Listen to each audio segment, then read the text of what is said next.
Iris Bella ternyata sering video call Amar Zoni meskipun sudah cerai. Pengakuan Iris Bella, dirinya tidak memutus komunikasi mengingat Amar Zoni adalah ayah dari anak-anaknya. Di samping itu, Iris Bella menyatakan walaupun cerai bukan berarti bermusuhan dengan mantan suaminya Amar Zoni. Oleh karena itulah Iris Bella kerap melakukan video call dengan Amar Zoni agar berkomunikasi dengan anak-anaknya.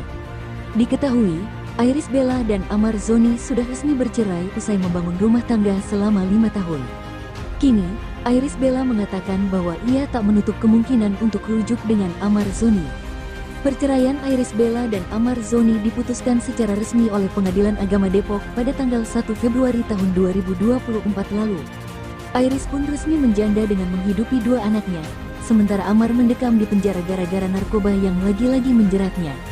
Meski sudah resmi bercerai, Iris sempat menyinggung soal rujuk kepada Amar. Ia pun menegaskan tak pernah bermusuhan dengan mantan suaminya itu. Bahkan, keduanya sering teleponan dan video call untuk tetap terhubung. Perempuan berusia 28 tahun itu tak berani mengatakan untuk ogah rujuk dengan Amar. Yang terpenting saat ini, ia fokus membesarkan kedua anaknya yang masih kecil.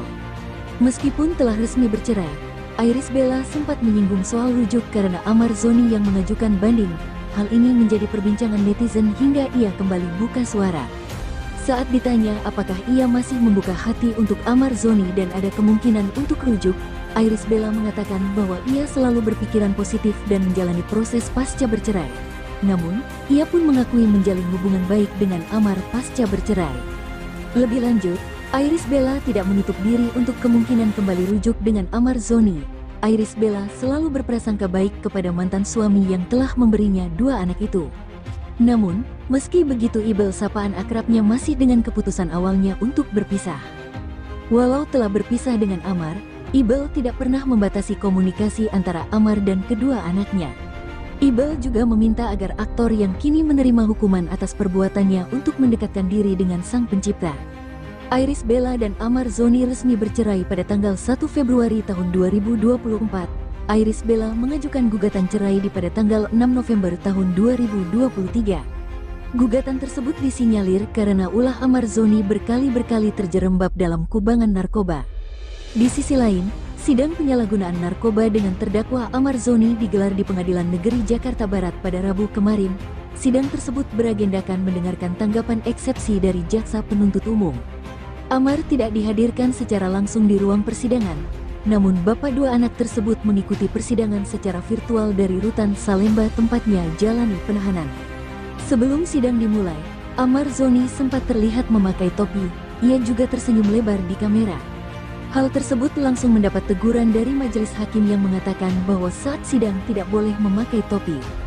Selama menunggu jalannya persidangan, Amar Zoni tampak beberapa kali mengulas senyum.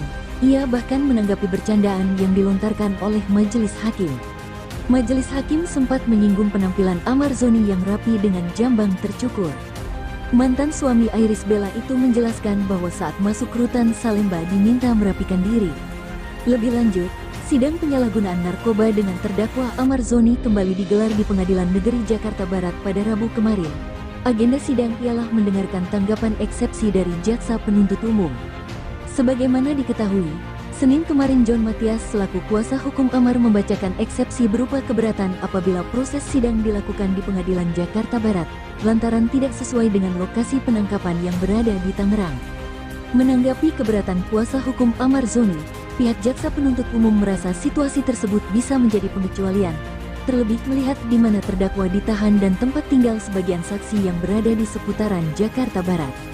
Karenanya, jaksa penuntut umum menolak seluruh eksepsi yang dibacakan oleh kuasa hukum Amar Zoni, dengan alasan apa yang disampaikan telah melampaui batas eksepsi. John Matias mengajukan eksepsi pidana atau keberatan. Hal tersebut lantaran kasus penyalahgunaan narkoba yang menjerat Amar Zoni disidangkan di Pengadilan Negeri Jakarta Barat. John Matias menjelaskan, PN Jakarta Barat tidak berwenang untuk menangani kasus penyalahgunaan narkoba yang menjerat kliennya tersebut.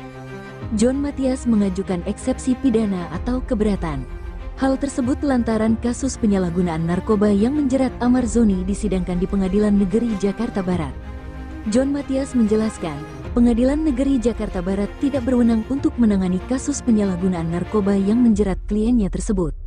Lebih lanjut, John Matias kemudian mengungkapkan tanggapan jaksa penuntut umum atas eksepsi yang diajukannya. Hak untuk eksepsi sudah jelas-jelas diatur dalam KUHP, John Matias dan Amar pun tinggal menunggu keputusan dari hakim. Hak untuk eksepsi sudah jelas-jelas diatur dalam KUHP, John Matias dan Amar pun tinggal menunggu keputusan dari hakim. Lebih lanjut, dirinya pun membeberkan jika kemungkinan eksepsi tersebut dikabulkan, maka Amar Zoni akan mendapatkan beberapa keuntungan. Satu di antaranya yakni berita acara pemeriksaan yang dibuat oleh penyidik bisa batal. Lebih lanjut, dalam sidang narkoba ketiga di Pengadilan Negeri Jakarta Barat pekan ini, pihak Amar Zoni mengajukan pemindahan perkara ke Pengadilan Negeri Tangerang karena lokasi penangkapan terjadi di Tangerang. Sembari menanti putusan majelis hakim atas pengajuan pindah perkara kasus narkoba, kuasa hukum Amar Zoni, John Matias, menyebut kliennya kini memfokuskan diri pada 3 hal, termasuk ibadah. Untuk fokus Amar sekarang ibadah juga keluarga, kemudian baca-baca buku agama, dia lebih mendekatkan diri sama Allah, John Matias menjelaskan kepada awak media pekan ini. John Matias telah mengingatkan Amar Zoni bahwa kasus narkoba kali ketiga ini kesalahannya sendiri. John Matias menyebut permohonan pemindahan perkara ke Pengadilan Negeri Tangerang akan diputuskan dalam sidang yang digelar Senin, tanggal 27 Mei tahun 2024. Jika tidak dikabulkan, Amar Zoni harus siap mental. Mengingat, bintang sinetron 7 Manusia Harimau akan menghadapi rally panjang di ruang sidang bersama para saksi hingga alat bukti yang bisa jadi memberatkan jalannya di muka hakim. Jika tak dikabulkan, ia sudah membayangkan saksi-saksi dari pihak JPU Jakarta Barat berikut alat-alat bukti yang dihadirkan di persidangan untuk menjerat Amar Zoni.